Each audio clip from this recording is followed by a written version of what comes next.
Hi all, welcome to Edus academy. Edus അക്കാഡമിയുടെ മറ്റൊരു വീഡിയോയിലേക്ക് എല്ലാവർക്കും സ്വാഗതം. അപ്പോൾ ഇന്ന് നമ്മൾ ഈ വീഡിയോയിൽ ഡിസ്കസ് ചെയ്യുന്നത് റെയിൽവേ ഫാർമസിസ്റ്റുകൾക്ക് വേണ്ടിയിട്ട് ഫാർമസിസ്റ്റ് ഗ്രേഡ് 3 എന്ന് പറയുന്ന ഒരു നോട്ടിഫിക്കേഷനെ കുറിച്ച് വളരെ ഡീറ്റെയിൽ ആയിട്ട് തന്നെ ഡിസ്കസ് ചെയ്യുന്നതിന് വേണ്ടിയിട്ടാണ്. അപ്പോൾ ആരെങ്കിലും ഈ ഒരു ചാനൽ സബ്സ്ക്രൈബ് ചെയ്യാനായിട്ടുണ്ടെങ്കിൽ എത്രയും വേഗം സബ്സ്ക്രൈബ് ചെയ്യുക. ഫാർമസിയുമായി ബന്ധപ്പെട്ട എല്ലാ കോമ്പറ്റേറ്റീവ് എക്സാമിനെ ബേസ് ചെയ്തിട്ടുള്ള നോട്ടിഫിക്കേഷൻസും നിങ്ങൾക്ക് ഈ ഒരു ചാനൽ വഴി അറിയാനായിട്ട് സാധിക്കും. അതിനായി താഴെ കാണുന്ന ബെൽ ഐക്കൺ കൂടെ എല്ലാവരും ക്ലിക്ക് ചെയ്യാനായിട്ട് ഓർമ്മിപ്പിക്കുന്നു.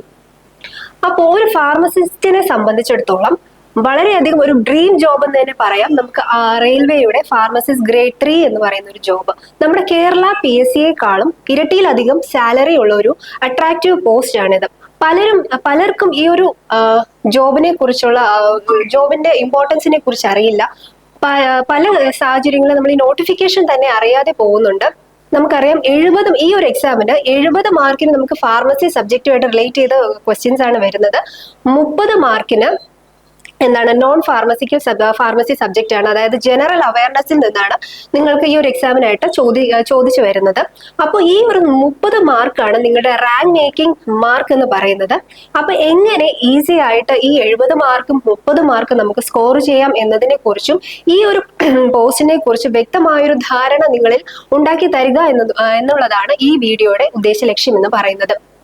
ഒരു ഓറിയന്റേഷൻ, അതായത് എന്താണ് നമ്മുടെ സിലബസ്, എങ്ങനെയാണ് അതിന്റെ സാലറി, എക്സാം ഡേറ്റ് എങ്ങനെയാണ് അത് അപ്ലൈ ചെയ്യേണ്ടത് എന്നതിനെ കുറിച്ച് ഒരു വ്യക്തമായ ധാരണ നിങ്ങൾക്ക് ഈ ഒരു വീഡിയോ കണ്ടതിന് ശേഷം ലഭിക്കുന്നതാണ്. ഓക്കെ, നമുക്ക് ഡീറ്റെയിൽ ആയിട്ട് വീഡിയോയിലേക്ക് പോകാം. ഞാൻ നേരത്തെ പറഞ്ഞു 5 വർഷം കൂടുമ്പോഴാണ് ഈ ഒരു തസ്തികയിലേക്ക് നോട്ടിഫിക്കേഷൻ വരുന്നത്. ലാസ്റ്റ് നമുക്ക് നോട്ടിഫിക്കേഷൻ വന്നത് 2019 അതിന് തൊട്ട് മുന്നേ 2014 ഈ ഒരു എക്സാം നോട്ടിഫിക്കേഷൻ വന്നത്. അപ്പോൾ ഒരു ജൂലൈ ഓഗസ്റ്റിനുള്ളിൽ ഉറപ്പായിട്ട് നമുക്ക് നോട്ടിഫിക്കേഷൻ പ്രതീക്ഷിക്കാം. ഇത് നമ്മുടെ മിനിസ്ട്രീസ് ഓഫ് റെയിൽവേ പബ്ലിഷ് ചെയ്തൊരു ഓർഡർ ആണ്. ഇത് നമുക്ക് ഒഫീഷ്യൽ ആയിട്ട് ഇതുവരെ നോട്ടിഫിക്കേഷൻ ഒന്നും വന്നിട്ടില്ല. ഇത് അവരുടെ ഒരു ഓർഡർ തന്നെയാണ്. ഉടനെ തന്നെ നമുക്ക് നോട്ടിഫിക്കേഷൻ പ്രതീക്ഷിക്കാം. അപ്പൊ ഇതിനകത്ത് നമുക്ക് നോക്കിയാൽ മനസ്സിലാക്കാം. നിങ്ങൾക്ക് ഫാർമസിസ്റ്റ് ഗ്രേഡ് 3 എന്ന് പറഞ്ഞിട്ടല്ലേ ഒരു നോട്ടിഫിക്കേഷൻ വരുന്നത്. പകരം പോസ്റ്റ് ഫോർ പാരാമെഡിക്കൽ കാറ്റഗറീസ് എന്ന് പറഞ്ഞിട്ടാണ് ഈ ഒരു നോട്ടിഫിക്കേഷൻ വരുന്നത്. അതായത് നമ്മുടെ സ്റ്റാഫ് നഴ്സ്, ഒപ്റ്റോമെട്രി, ഫാർമസിസ്റ്റ് എന്ന് പറയുന്ന എല്ലാ പാരാമെഡിക്കൽ പോസ്റ്റുകളും ഇൻക്ലൂഡ് ചെയ്തിട്ടാണ് ഈ ഒരു നോട്ടിഫിക്കേഷൻ വരുന്നത്. നമുക്ക് നോക്കിയാൽ അറിയാം, ഫാർമസിസ്റ്റ് ഗ്രേഡ് 3 അതിന്റെ വാക്കൻസീസ് വരുന്നത് 246 അതായത് ഓൾ ഇന്ത്യ ലെവലില് ഫാർമസിസ്റ്റ് ഗ്രേഡ് 3 എന്ന് പറയുന്ന പോസ്റ്റിലേക്ക് വരുന്ന വാക്കൻസീസ് എന്ന് പറയുന്നത്, അതായത് നിലവിൽ അവൈലബിൾ ആയിട്ടുള്ള വാക്കൻസി എന്ന് പറയുന്നത് 246 നമുക്ക് ഇതിൽ അധികം പ്രതീക്ഷിക്കാം. ഇപ്പോൾ നിലവിൽ റിപ്പോർട്ട് ചെയ്തിട്ടുള്ളത് 246. അപ്പൊ നമുക്ക് ഈ എക്സാം വരുന്നത് ഓൾ ഇന്ത്യ ലെവലിൽ ഓരോ സോണൽ വൈസ് ആണ് നിങ്ങൾക്ക് അപ്ലൈ ചെയ്യാനായിട്ട് സാധിക്കുന്നത്. അതായത് India full, central, east cost, east central, north central, അങ്ങനെ ഒത്തിരി സോണൽ വൈസ് ആയിട്ടാണ് നിങ്ങൾക്ക് അപ്ലൈ ചെയ്യാനായിട്ട് സാധിക്കുന്നത്. താഴോട്ട് വന്നാൽ south eastern, southern, south western എന്നൊക്കെ പറഞ്ഞിട്ട് സൗത്തിൽ ഓരോ സോണൽസ് ഉണ്ട്. നമ്മളെ സംബന്ധിച്ചിടത്തോളം ഏറ്റവും കൺവീനിയന്റ് ആയിട്ടുള്ള സോൺസ് എന്ന് പറയുന്നത് ഈ സൗത്ത് സോൺസ് തന്നെയാണ്.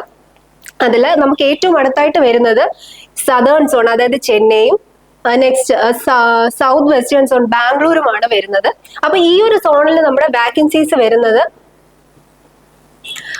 ഈ സദേൺ സോൺ ചെന്നൈയിൽ ഏകദേശം 31 വാക്കൻസികളും, അതുപോലെ ബാംഗ്ലൂരിൽ സൗത്ത് വെസ്റ്റേൺ സോണായ ബാംഗ്ലൂരിൽ ഏകദേശം 17 വേക്കൻസികളുമാണ് വരുന്നത്. അപ്പൊ നമുക്ക് നോട്ടിഫിക്കേഷൻ വന്നു കഴിയുമ്പോൾ നമ്മൾ ഇതിന്റെ ഒരു ഡീറ്റെയിൽ ആയിട്ടുള്ളൊരു PDF-ഉം വീഡിയോയും നമ്മുടെ എജ്യൂസ് അക്കാഡമിയുടെ വാട്സ്ആപ്പ് കമ്മ്യൂണിറ്റി വഴി നിങ്ങളിലേക്ക് എത്തിക്കുന്നതാണ്. അപ്പൊ ആരെങ്കിലും ആ കമ്മ്യൂണിറ്റിയിൽ ജോയിൻ ചെയ്യാനുണ്ടെങ്കിൽ അതിന്റെ ലിങ്ക് ഈ വീഡിയോയുടെ ഡിസ്ക്രിപ്ഷനിൽ പ്രൊവൈഡ് ചെയ്തിട്ടുണ്ട്. അപ്പൊ ആരെങ്കിലും അതിൽ ജോയിൻ ചെയ്യാനുണ്ടെങ്കിൽ ലിങ്ക് വഴി വാട്സ്ആപ്പ് കമ്മ്യൂണിറ്റിയിൽ ജോയിൻ ചെയ്യുക.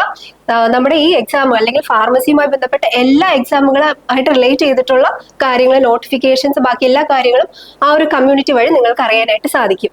അപ്പൊ നെക്സ്റ്റ് വരുന്നത് എന്താണ് ഈ ഒരു എക്സാം, അതായത് റെയിൽവേ ഫാർമസിസ്റ്റ് ഗ്രേഡ് എന്ന് പറയുന്ന ഒരു എക്സാം അറ്റൻഡ് ചെയ്യാനായിട്ട് നിങ്ങൾക്ക് വരുന്ന ക്വാളിഫിക്കേഷൻ എന്താണ്? ഫസ്റ്റ് വരുന്നത് diploma in pharmacy, next degree in pharmacy. ഒന്നുകിൽ D.Pharm നിങ്ങൾ ക്വാളിഫൈ ആയിരിക്കണം, അല്ലെങ്കിൽ B.Pharm നിങ്ങൾ ക്വാളിഫൈ ആയിരിക്കണം. പലർക്കും വരുന്ന ഒരു ഡൗട്ടാണ്, D.Pharm ക്വാളിഫൈഡ് ആയ ഒരു വ്യക്തിക്ക് എക്സ്പീരിയൻസ് വേണോ എന്നുള്ളത്. ഒരിക്കലും വേണ്ട. ഈ ഒരു എക്സാമിന് നിങ്ങൾക്ക് എക്സ്പീരിയൻസിന്റെ ആവശ്യം വരുന്നില്ല. പല എക്സാമുകൾക്കും ക്വാളിഫിക്കേഷൻ ഒരു മാൻഡേറ്ററി ആയിട്ടുള്ളൊരു കാര്യമായിട്ട് വെക്കാറുണ്ട്. പക്ഷേ ഈ ഒരു എക്സാമിന്റെ ഏറ്റവും വലിയൊരു പ്ലസ് പോയിന്റ് ആണ് നിങ്ങൾക്ക് എക്സ്പീരിയൻസിന്റെ ആവശ്യമില്ല. അപ്പോൾ ഡി ഫോം അല്ലെങ്കിൽ ബി ഫോം ആണ് റെയിൽവേ ഫാർമസിസ്റ്റ് ഗ്രേഡ് 3 എന്നൊരു എക്സാം അറ്റൻഡ് ചെയ്യാനായിട്ടുള്ള ക്വാളിഫിക്കേഷൻ എന്ന് പറയുന്നത്. ഓക്കെ, നെക്സ്റ്റ് നമുക്ക് വരുന്നത് ഏജ് ലിമിറ്റ്. ഏത് പ്രായമുള്ള ആൾക്കാർക്ക് ഈ ഒരു എക്സാമിലോട്ട് അപ്ലൈ ചെയ്യാനായിട്ട് സാധിക്കും? ഒരു ജനറൽ കാറ്റഗറിയിൽ വരുന്ന 20 to 35 ഇയേഴ്സിലുള്ള ആളുകൾക്ക് നമുക്ക് ഈ ഒരു എക്സാമിനായിട്ട് അപ്ലൈ ചെയ്യാനായിട്ട് സാധിക്കും. 20 to 35 ഇയേഴ്സ് ആണ് general category limit, age limit എന്ന് പറയുന്നത്. അതുപോലെ നമുക്ക് ഏജ് റിലാക്സേഷൻ ഉണ്ട്. അതായത് ഒ ബി സി വരുന്ന ആൾക്കാർക്ക് 3 ഇയേഴ്സ് ആഡ് ചെയ്തിട്ടുണ്ട്. അതായത് 20 to 38 ഇയേഴ്സ് വരെ അപ്ലൈ ചെയ്യാനായിട്ട് സാധിക്കും. അതുപോലെ ഷെഡ്യൂൾഡ് കാസ്റ്റ് അല്ലെങ്കിൽ ഷെഡ്യൂൾഡ് ട്രൈബ്സിന് പ്ലസ് 5 ഇയേഴ്സ് കൂടെ, അതായത് 20 to 40 ഇയേഴ്സ് വരെ അപ്ലൈ ചെയ്യാനായിട്ട് സാധിക്കും. അതുപോലെ തന്നെ നമുക്ക് ഹാൻഡിക്കേപ്ഡ്, വിഡോസ്, അങ്ങനെയുള്ള ആൾക്കാർക്ക് ഏജ് റിലാക്സേഷൻ കൂടുതലായിട്ടുണ്ട്. അതിന്റെ ഡീറ്റെയിൽ നോട്ടിഫിക്കേഷൻ വരുമ്പോൾ ഡീറ്റെയിൽ ആയിട്ട് നമ്മുടെ കമ്മ്യൂണിറ്റി വഴി നിങ്ങൾക്ക് ഷെയർ ചെയ്യുന്നതായിരിക്കും. Okay, next. ഇനി എങ്ങനെയാണ് ഈ എക്സാം പാറ്റേൺ വരുന്നത്? നമുക്ക് എക്സാം കംപ്ലീറ്റ്ലി ഓൺലൈൻ ആണ്. അതായത് കമ്പ്യൂട്ടർ ബേസ്ഡ് ടെസ്റ്റ് ആയിട്ടാണ് വരുന്നത്. 100 ചോദ്യങ്ങളായിരിക്കും ഉണ്ടായിരിക്കുന്നത്. 100 ചോദ്യങ്ങളും മൾട്ടിപ്പിൾ ചോയ്സ് ക്വസ്റ്റ്യൻസ് ആയിരിക്കും. ടൈം ഡ്യൂറേഷൻ എന്ന് പറയുന്നത് 90 മിനിറ്റ്സ്, അതായത് 1.5 മണിക്കൂർ. നമ്മുടെ കേരള PSCയുടെ സെയിം എക്സാം പാറ്റേൺ തന്നെയായിരിക്കും. നിങ്ങളുടെ സബ്ജക്റ്റുകൾ വരുന്നത് general science, general intelligence, general awareness, professional ability and general arithmetic. Okay, professional ability എന്ന് പറയുന്നത് നിങ്ങളുടെ സെയിം ഫാർമസി സബ്ജക്റ്റുകൾ തന്നെയായിരിക്കും ഈ പ്രൊഫഷണൽ എബിലിറ്റി എന്ന് പറയുന്നത്. Marking same as usual, Kerala PSC പോലെ തന്നെയാണ്. 1 മാർക്ക് നിങ്ങളുടെ റൈറ്റ് ആൻസറിന് പ്ലസ് ആയിട്ട് കിട്ടും. അതുപോലെ 0.33 മാർക്ക് നിങ്ങളുടെ നെഗറ്റീവ് മാർക്ക്, അതായത് റോങ് ആൻസറിന് നെഗറ്റീവ് ആയിട്ട് പോവുകയും ചെയ്യും. Okay, next. എന്താണ് എക്സാം സിലബസ്, എങ്ങനെയാണ് അതിന്റെ മാർക്ക് ഡിവിഷൻ വരുന്നത് നോക്കാം. പ്രൊഫഷണൽ എബിലിറ്റി, അതായത് നിങ്ങളുടെ സബ്ജക്റ്റിന് 70 മാർക്സും ജനറൽ അവയർനെസ്സിന് 10 മാർക്സും and general arithmetic, general intelligence and റീസണിങ്ങിന് 10 മാർക്കും ജനറൽ സയൻസിന് 10 മാർക്കും, അങ്ങനെ ടോട്ടൽ 100 മാർക്സിനാണ് നിങ്ങൾക്ക് ഈ മാർക്ക് ഡിവിഷൻസ് വരുന്നത്. Okay, next exam syllabus. നിങ്ങളുടെ പ്രൊഫഷണൽ നോളജ്, നിങ്ങളുടെ സബ്ജക്റ്റിന്റെ അകത്ത് ഏതൊക്കെ ടോപ്പിക്സുകളാണ് വരുന്നതെന്ന് നമുക്ക് നോക്കാം. നമ്മൾ ഫാർമസിസ്റ്റ് ഗ്രേഡ് 2 പഠിച്ചതിൽ നിന്ന് കുറച്ചുകൂടെ ആഡ് ഓൺ ചെയ്തിട്ടുണ്ട്. സെയിം എക്സാക്ട് സിലബസ് അല്ല, കുറച്ചുകൂടെ സബ്ജക്ട് നിങ്ങൾക്ക് ഡീറ്റെയിൽ ആയിട്ട് പഠിക്കാനുണ്ട്. For example human anatomy and physiology ഒന്നും നമ്മൾ ഫാർമസിസ്റ്റ് ഗ്രേഡ് 2 നോക്കിയിട്ടില്ല. അതുപോലത്തെ കുറച്ച് ടോപ്പിക്സ് ആഡ് ചെയ്തിട്ടുണ്ട്. അതായത് അങ്ങനത്തെ എന്താണ് pathophysiology, computer application in pharmacy, so examples, അതൊക്കെയാണ് കുറച്ച് എക്സാമ്പിൾസ് ആഡ് ഓൺ ചെയ്തിട്ടുള്ളതിന്റെ. അപ്പോൾ കുറച്ചുകൂടെ തന്നെ ഡീറ്റെയിൽ ആയിട്ട് തന്നെ പഠിക്കാനുണ്ട്. വളരെ പ്രോപ്പർ ആയിട്ട് തന്നെ ഈ ഫാർമസി സബ്ജക്റ്റ് നിങ്ങൾ ട്രെയിൻ ചെയ്യേണ്ടത്, ഈ ഒരു എക്സാമിന് വേണ്ടിയിട്ട് ട്രെയിനിങ് എടുക്കേണ്ടത് ഏറ്റവും അത്യാവശ്യമായിട്ടുള്ള ഒരു കാര്യമാണ്. നെക്സ്റ്റ് സബ്ജക്റ്റിലോട്ട് നമുക്ക് പോകാം. അടുത്ത ജനറൽ അവയർനെസ്സിനകത്ത് വരുന്നത് knowledge of current affairs, general scientific and technological developments, അങ്ങനെ എക്സെട്ര കുറച്ച് സബ്ജക്റ്റുകൾ ആഡ് ഓൺ ചെയ്തിട്ടുണ്ട്. ഇത് വളരെ ഒരു വാസ്റ്റ് ഏരിയ ആണ്. അപ്പൊ നമ്മൾ എല്ലാം കൂടെ നമുക്ക് പഠിക്കാനായിട്ട് സാധിക്കത്തില്ല. വളരെ സിമ്പിൾ ടെക്നിക്സ് യൂസ് ചെയ്ത് വളരെ റിപ്പീറ്റഡ് ആയിട്ട് ഈ ഒരു ഏരിയയിൽ നിന്ന് ചോദിച്ചു വരുന്ന കാര്യങ്ങൾ നമ്മൾ എടുത്ത് തന്നെ പഠിക്കേണ്ടതായിട്ട് ആവശ്യമുണ്ട്. അപ്പോൾ എജ്യൂസ് അക്കാഡമിയിൽ ഈ ഒരു ഫീൽഡിൽ, അതായത് നമ്മുടെ ജനറൽ PSC ഏരിയയിൽ തന്നെ വളരെ അധികം എക്സ്പീരിയൻസ് ആയിട്ടുള്ള ഫാക്കൽറ്റീസ് ആണ് ഇങ്ങനത്തെ പോർഷൻസ് കൈകാര്യം ചെയ്യുന്നത്. അപ്പൊ നമ്മൾ ഇവിടെ ഹാർഡ് വർക്കിന് പകരം ഈ ഒരു ഏരിയയിൽ സ്മാർട്ട് വർക്ക് ആണ് ചെയ്യേണ്ടത്. നമുക്ക് ഇത്രയും ഏരിയകൾ ഒരുമിച്ച് പഠിക്കാനായിട്ട് പോസിബിൾ ആയിട്ടുള്ള ഒരു കാര്യമല്ല. അപ്പൊ നമ്മൾ സിമ്പിൾ ടെക്നിക്സ് യൂസ് ചെയ്ത് നമ്മൾ പ്രോപ്പറായിട്ട് തന്നെ ട്രെയിനിങ് എടുത്ത് പോകേണ്ടത് അത്യാവശ്യമാണ്. Okay, next moving to reasoning എന്ന് പറയുമ്പോൾ അത് വളരെ സിമ്പിൾ ആയിട്ടുള്ള കുറച്ച് ടോപ്പിക്സുകൾ തന്നെയാണ്. നമ്മുടെ analogies, relationship, alphabetical and number series, syllogism, coding and decoding, അങ്ങനെ വരുന്ന കുറച്ച് ടോപ്പിക്സുകളാണ്. ഫോർ എക്സാമ്പിൾ ഈ അനലോഗിസിനെ കുറിച്ച് നമുക്കൊരു എക്സാമ്പിൾ കാണാം. എന്താണെന്ന് നിങ്ങൾക്ക് ചെറിയൊരു ഐഡിയ തരുന്നതിന് വേണ്ടിയിട്ടാണ് ഞാൻ ഈ ഒരു എക്സാമ്പിൾ പറയുന്നത്. ഇതൊരു പ്രീവിയസ് ക്വസ്റ്റ്യനും കൂടെയാണ്, നമ്മുടെ റെയിൽവേ ഫാർമസിസ്റ്റിന്റെ ഒരു പ്രീവിയസ് ക്വസ്റ്റ്യനും കൂടെയാണ്. ഒരു ക്വസ്റ്റ്യൻ നമുക്ക് നോക്കാം. ഫൈൻഡ് ദ അനലോഗി, അതായത് ഫൈൻഡ് ദ അനലോഗി എന്നാണ് നമ്മുടെ ക്വസ്റ്റ്യൻ വരുന്നത്. ഡോക്ടർ ഹോസ്പിറ്റൽ ആണെങ്കിൽ ടീച്ചർ എന്താണ്? അപ്പൊ നമുക്കറിയാം ഡോക്ടർ ഹോസ്പിറ്റലിലോട്ടാണ് പോകുന്നത്. അപ്പൊ ടീച്ചർ എവിടെയായിരിക്കും പോകുന്നത്? ഓഫ് കോഴ്സ് നമുക്ക് ഓപ്ഷൻസ് നോക്കാതെ തന്നെ എഴുതാനായിട്ട് സാധിക്കും. സ്കൂളാണ് അതിന്റെ ആൻസർ ആയിട്ട് വരുന്നത്. അപ്പൊ എന്താണ് അനലോഗി എന്ന് പറഞ്ഞാൽ, analogy is just the relationship between two pairs of words. രണ്ട് വാക്കുകൾ തമ്മിലുള്ള ബന്ധം സൂചിപ്പിക്കുന്നതിന് വേണ്ടിയിട്ടാണ് ഈ അനലോഗീസ് എന്ന് പറയുന്നത്. ഒരു ജസ്റ്റ് ഒരു എക്സാമ്പിൾ നിങ്ങൾ പറഞ്ഞതാണ്. അങ്ങനത്തെ ടോപ്പിക്സ് ആണ് നേരത്തെ റീസണിങ്ങിനകത്ത് ഞാൻ കാണിച്ചത്. അപ്പോൾ ഈ അനലോഗീസ് പറഞ്ഞതുപോലെ തന്നെ ബാക്കി വരുന്ന ടോപ്പിക്സ്, അതായത് relationship, syllogism, coding and decoding, jumbling, seating arrangement, Venn diagram, ഇതുപോലുള്ള ടോപ്പിക്സ് എന്ന് പറയുന്നത് വളരെ സിമ്പിൾ ആയിട്ട് സിമ്പിൾ ടെക്നിക്സ് യൂസ് ചെയ്ത് പഠിച്ചാൽ നിങ്ങൾക്ക് ഒരു 30 മാർക്കിൽ 29 മാർക്ക് ഈസി ആയിട്ട് സ്കോർ ചെയ്യാനായിട്ട് സാധിക്കും. അപ്പോൾ നിങ്ങൾ അതിന് വേണ്ടിയിട്ട് പ്രോപ്പർ ആയിട്ടുള്ള ട്രെയിനിങ് എടുക്കേണ്ടതാണ്. ഓക്കെ, അപ്പൊ നമുക്ക് നെക്സ്റ്റ് സ്ലൈഡിലോട്ട് പോവാം.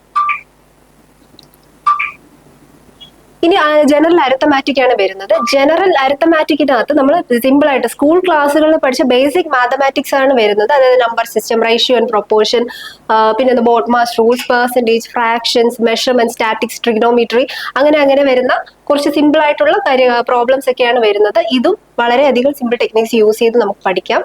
അതുപോലെ തന്നെ മാർക്കും ഈസി ആയിട്ട് സ്കോർ ചെയ്തെടുക്കാനായിട്ട് സാധിക്കും. ഓക്കെ, ഇനി വരുന്നത് ജനറൽ സയൻസ് ആണ്. മാത്തമാറ്റിക്സ് പോലെ തന്നെ 10ാം ക്ലാസ്സിലൊക്കെ നമ്മൾ പഠിച്ച physics, chemistry, biology, science in everyday life, then എൻവയോൺമെന്റൽ സയൻസ്, ഇതൊക്കെയാണ് ജനറൽ സയൻസിനകത്ത് വരുന്നത്. വളരെ സിമ്പിൾ ആയിട്ട് നിങ്ങൾക്ക് മാർക്ക് സ്കോർ ചെയ്യാൻ പറ്റിയ ഏരിയാസ് ആണ് ഈ ജനറൽ സയൻസ് എന്നൊക്കെ പറയുന്നത്. അപ്പോ ഈ ഒരു നമ്മുടെ എജ്യൂസ് അക്കാഡമിയിൽ റെയിൽവേ ഫാർമസിസ്റ്റിന്റെ പുതിയ ബാച്ച് സ്റ്റാർട്ട് ആവുകയാണ്. നിങ്ങളുടെ ആദ്യ റാങ്കുകൾ ഉറപ്പിക്കാൻ അഡ്മിഷന് വേണ്ടിയിട്ട് എജ്യൂസ് അക്കാഡമി കോൺടാക്ട് ചെയ്യുക. ഈ ഒരു ഡ്രീം ജോബിന് വേണ്ടിയിട്ട് എല്ലാവരും വളരെയധികം നല്ല രീതിയിൽ പ്രിപ്പയർ ചെയ്യുക.